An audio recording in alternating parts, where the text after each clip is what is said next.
আসসালামু আলাইকুম ভাই বোনেরা, কেমন আছেন? আশা করি যে যার অবস্থানে বসে ভিডিওটা দেখছেন সবাই অনেক বেশি ভালো আছেন। আলহামদুলিল্লাহ, আমরাও বেশ ভালোই আছি আপনাদের দোয়া আর ভালোবাসায়। সাদা পোলাও রান্না করার জন্য আমি অফ ক্যামেরায় পেঁয়াজ বেরেস্তা করে নিয়েছি, তাই সেই তেলটা এখানে দিয়ে দিলাম। তাই এখানে আমি আবার একটু সামান্য তেল অ্যাড করলাম। এখন এখানে আমি দিয়ে দিলাম পেঁয়াজ কুচি। তা অল্প পরিমাণ পেঁয়াজ দিয়ে আমি পেঁয়াজটাকে হালকা করে ভেজে নিব। আর এখানে এখন দিয়ে দিব কিছু গোটা মশলা। গোটা মশলাগুলো হলো এলাচ, লং, দারচিনি আর দুটা তেজপাতা। তা দিয়ে এখন আমি 1 মিনিটের মতন তেল পেঁয়াজের সাথে ভেজে নিব। যখন খুব সুন্দর একটা ফ্লেভার আসবে ওই পর্যায়ে আমি দিয়ে দিব এখানে পোলার চাল। তারপর চালটাকে কিন্তু আমি আধা ঘন্টা ভিজিয়ে রেখে দিয়েছিলাম, ভালো করে ধুয়ে পানি ঝরিয়ে নিয়েছি। তা সম্পূর্ণ চালটা আমি দিয়ে দিলাম। তা দিয়ে দিচ্ছি এখানে স্বাদ মতন লবণ। এখন আমি 3 থেকে 4 মিনিটের মতন এই চালটাকে মিডিয়াম আঁচে ভেজে নিব। আর এই পোলাও চালটা যদি ভালো করে ভাজা হয় সেক্ষেত্রে কিন্তু পোলাওটা অনেকটাই ঝরঝরে হয়। তাই দেখতেই পাচ্ছেন পোলাও চালটা কিন্তু খুব সুন্দর করে ভাজা হয়ে গেছে আর কালারটাও কিন্তু অনেকটা চেঞ্জ হয়ে গেছে। এখন আমি এখানে দিয়ে দেব গরম পানি।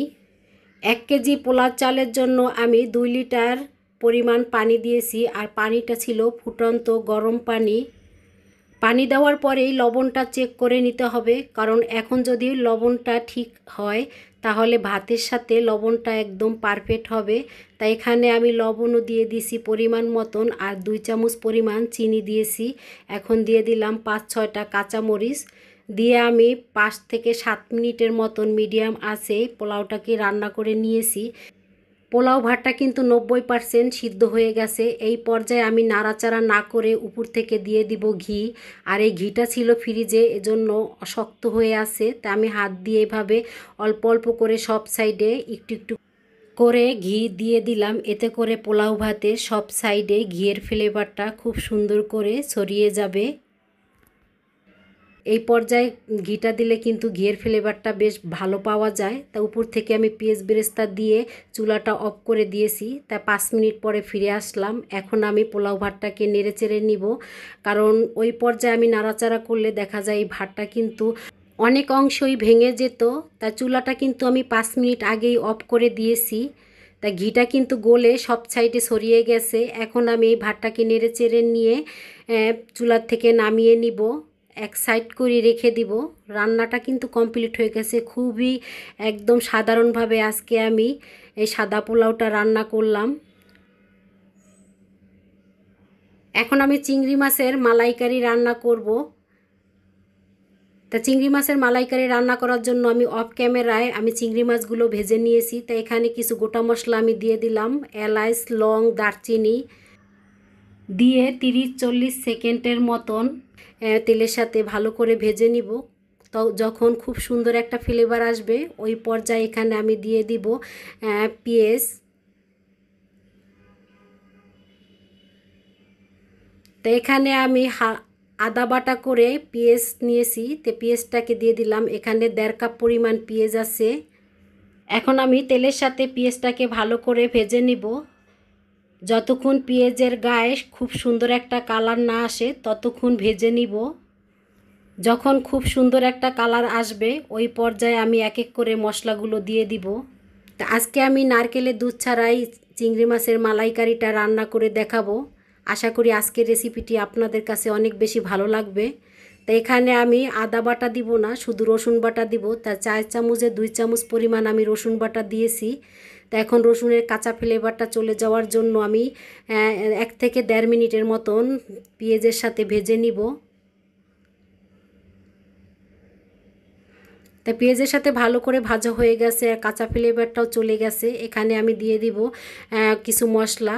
তা 1/2 চামচ পরিমাণ আমি দিয়ে দিলাম হলুদের গুঁড়ো, 1 চামচ দিয়েছি লাল মরিচের গুঁড়ো আর 1 চামচ দিয়ে দিলাম আমি ধইনা জিরার গুঁড়ো।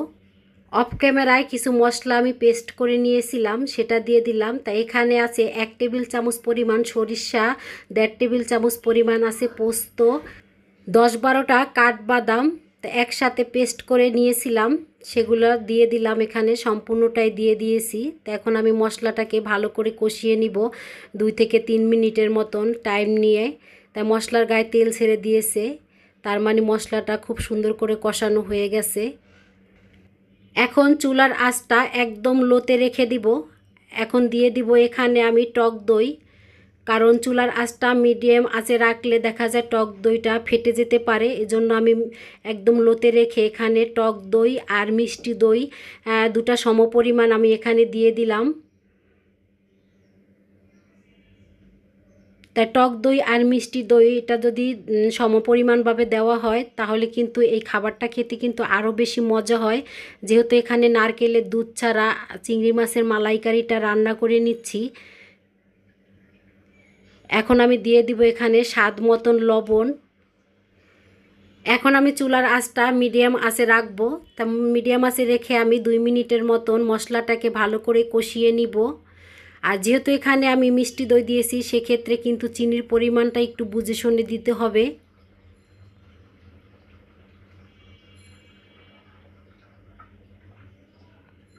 তা দেখতেই পাচ্ছেন মশলাটা কিন্তু খুব সুন্দর করে কষানো হয়ে গেছে, আর মশলার গায়ের থেকে কিন্তু তেলটা ছেড়ে দিয়েছে, পুরোটাই দেখা যাচ্ছে।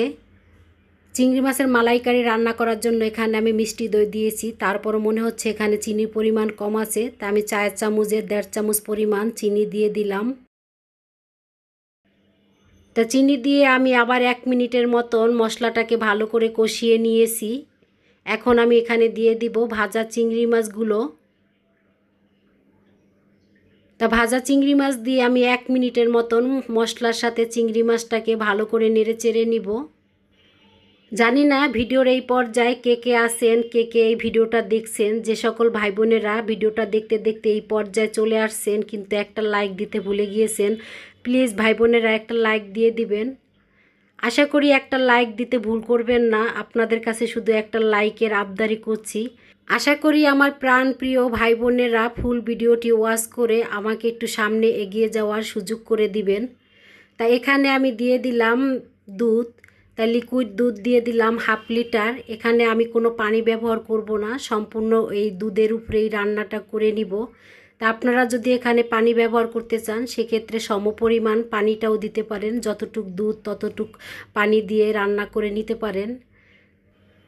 চুলার আঁচটা মিডিয়াম আঁচে রেখে আমি 3 থেকে 4 মিনিটের মতন ঢাকনা দিয়ে রান্না করে নিব। তাই 3-4 মিনিট পরে আমি ফিরে আসলাম। ঝোলটাও কিন্তু অনেকটাই ঘন হয়ে আসছে, তাই এখানে আমি 4-5টা কাঁচামরিচ দিয়ে দিলাম ফ্লেভারের জন্য। তা এই ঝোলটাকে আর আমি টানাবো না, দেখা যায় এটা নামানোর পরে কিন্তু অনেকটাই ঘন হয়ে আসবে। তাই এখানে আমি কিছু গরম মশলা দিয়ে দিব উপর থেকে। আর এই দুটো রেসিপি যদি আপনাদের কাছে ভালো লেগে থাকে আর এভাবে নিত্য নতুন রেসিপি দেখার জন্য আমার এই চ্যানেলের পাশে থেকে যেতে পারেন। তা আজকের মতন এই পর্যন্ত, আবার দেখা হবে নতুন একটা রেসিপিতে। সেই পর্যন্ত আল্লাহ হাফেজ, আসসালামু আলাইকুম। সবাই ভালো থাকবেন, সবাই সবার জন্য দোয়া করবেন। যে সকল ভাই বোনেরা ভিডিওটা ফুল ওয়াচ করেছেন তাদেরকে জানাই অনেক অনেক ধন্যবাদ।